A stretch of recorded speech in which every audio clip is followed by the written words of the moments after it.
Hi, I'm Tom Plucinsky. We're here in Daytona. We're wearing all our winter clothes. It's not the warmest day, but we have the new M4 GT3s here, so we'll show you around the car. This is the BMW's new top-level customer race car.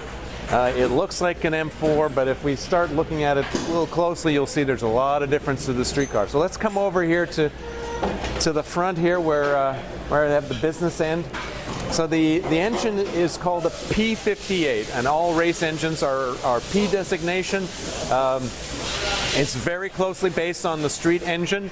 It develops roughly the same horsepower. Street engine's about 503 horsepower for the competition version. This one has a maximum horsepower of somewhere around 575 or so.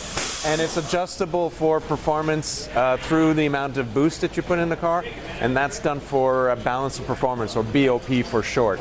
So in order for the series to balance our cars versus the other cars that are racing, they would adjust our boost levels at different RPM, and that is done and it reduces the horsepower or increases the horsepower in the car. Right now we're a little bit low on horsepower. If you were looking at our lap times, we were a bit slow, and that's the series is trying to figure out where we should be in boost level. There's actually two ways they can adjust balance performance. One is weight of the car and boost. So when we walk around to the other side, I'll show you where the weights are in the car. Front, you'll notice if you look, actually, let's look in the engine compartment a little bit more first.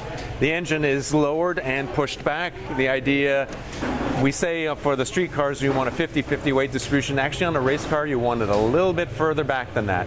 So everything is pushed back, and we'll show you a few examples of that. So engine is as low as possible for center of gravity and moved to the rear. You'll notice a whole bunch of intakes on the nose of the car. Each one has a purpose, and we can see here on the exit side, the back one here is the radiator. The front one is the exit for the air-to-air intercooler. On the street car, it's air-to-oil, but on the race car, it's air-to-air, and there's actually two of them. And here you can see the intake for the turbo. Actually, intake for the turbo, cooled air after the intercooler going into the turbos itself. Let's go around to the nose of the car, and you can see those intakes from the front. So the grille that is somewhat controversial is incredibly functional in this case. The upper intakes here are for the intake for the engine. The middle ones are for the intercoolers, and the lower ones for the radiator. And then the smaller ones on the side, and the partially blocked off today, because it's a cold day, these are brake cooling for the front brake. And then, if we walk around to the side, we can see there's another duct here that mates up with the hood, and that's to cool the exhaust. The exhaust is all on the passenger side of the car for this one.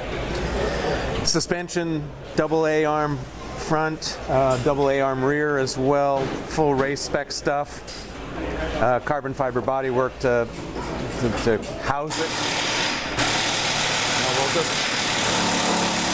We'll just wait for that. All right, we're going to have a bit of noise. We're in an active paddock garage here. Sorry, back behind me. All right.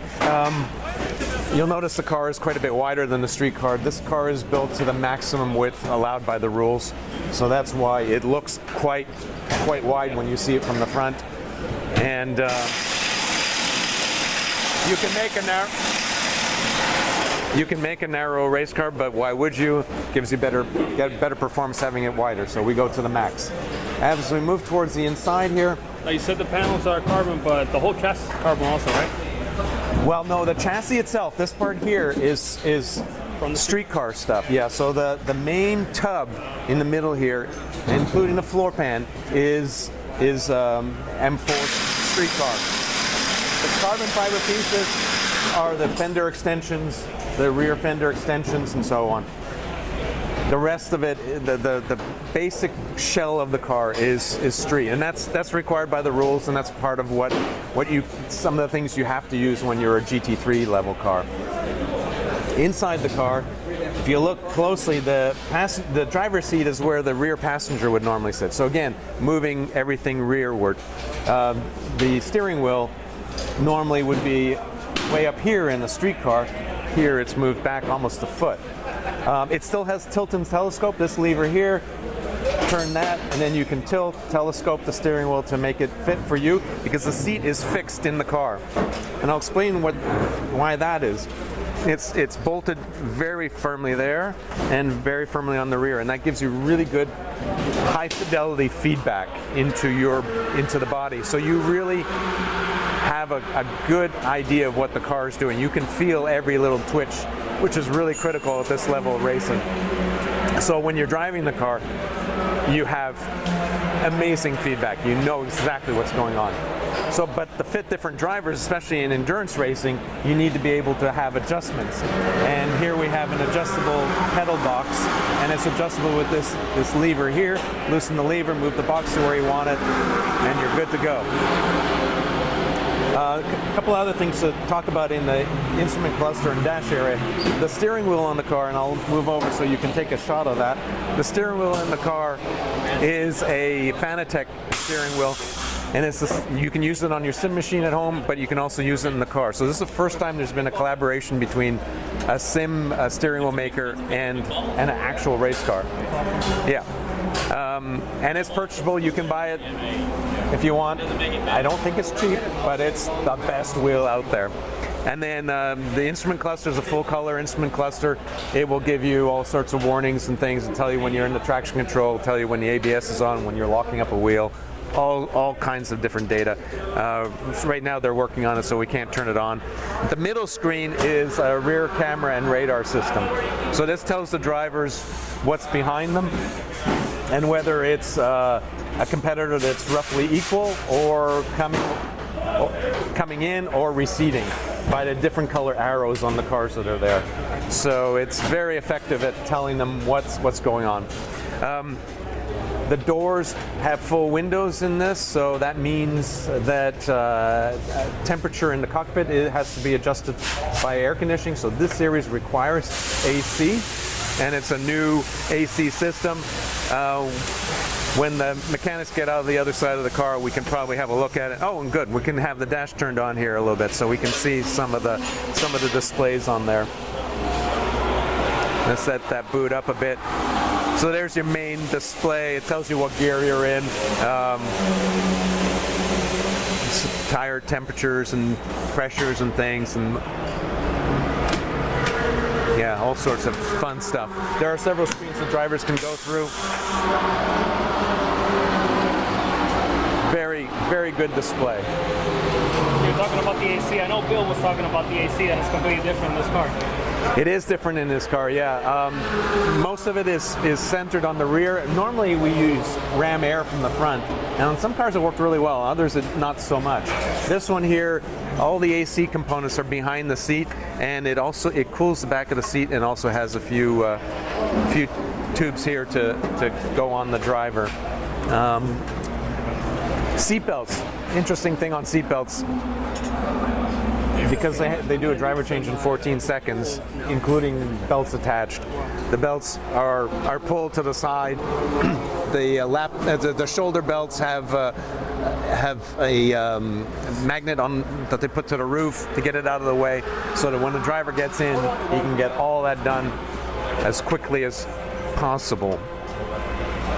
The clutch on this car is an automatic clutch. There's also a clutch lever here to do it, so it's not a 3-pedal car like the other ones used to be. It used to be that once you were moving, you just used the paddles, but you had to use the clutch to start off.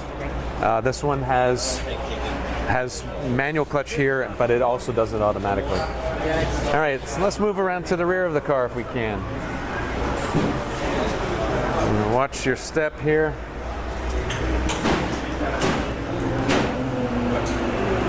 You'll see there's no luggage capacity in this one. It's more cooling, more air control. We have 2 radiators back here. We have one for the transaxle, And I'll remind me to talk about Transaxle and the other ones for the AC. So these are the two at the back. They get their air through here, and then it exits down below through there. And actually, if you put the camera underneath, you'll see the huge diffuser at the rear. So it has to be a flat floor to a certain point, and then after that it can be diffused. And you're seeing a beautiful big piece of carbon fiber there.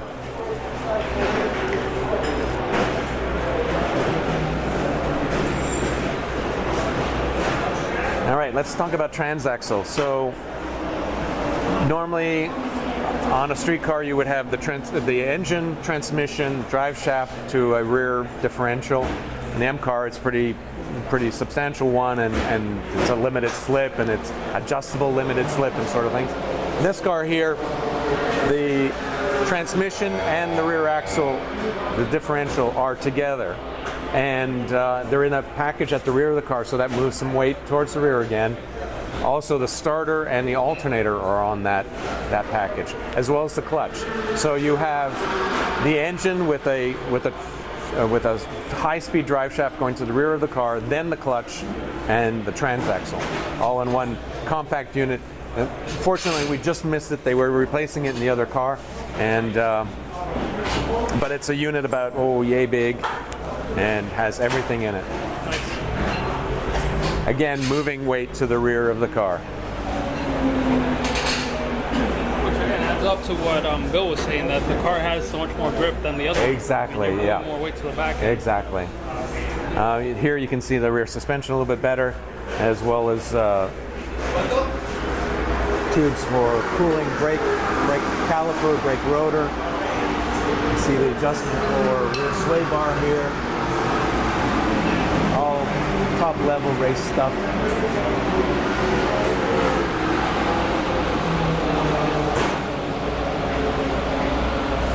Some people ask why we have blankouts here. Different tracks go in different directions. So for Daytona, the fuel filler is on the other side. For Sebring, for example, it would be on this side. So we can swap it over one side to the other. Yeah, exactly. That's clever.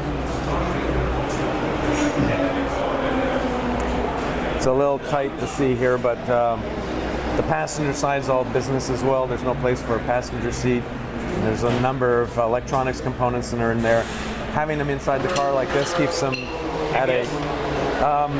that's actually, yeah, that would be ABS there, yep. And next to it should be the transmission controller there. The big box with the cover on it is the weight container. So that we use that to adjust our weight for balance of performance. Behind that is the battery. And there's a few other components back there, the in-car camera, all kinds of things. And then you can also see right at the back end of the door there with the blue top on it, that's the air jacks for the car. And we're back to the front again. You're talking about the exhaust? Right, so you can see a duct here that takes from the hood and ducts cool air here to keep the bodywork cool, keep the heat from coming inside the car. And it's a quick duct down and out for the exhaust.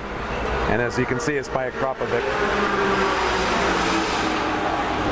So it is a twin turbo. It is a twin turbo. Actually, you can see the turbos here. They, as far as I understand, they are the street turbos. They have electronic control for the wastegate.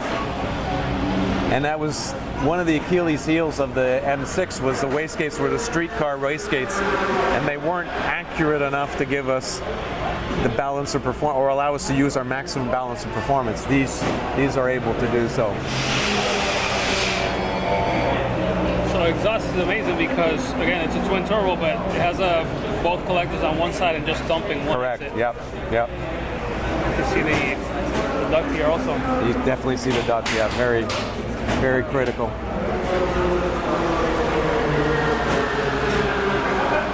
It is a work of art. These jigs, by the way, that you see here are for doing wheel alignment and corner weights.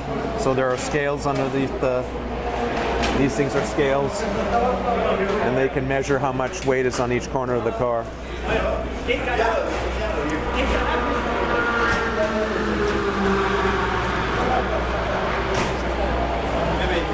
And for anyone who's worked on their M car and changed brakes and look at the amount of meat on those brakes, they will last for about 12 hours in race form, and then we'll have to do a brake change about halfway through the race. And it takes them about 2 minutes to do a brake change. Same design where the whole assembly comes out with the disc and everything? Yeah. So they'll pre-assemble a disc, and they're pre-bedded as well, disc to rotor.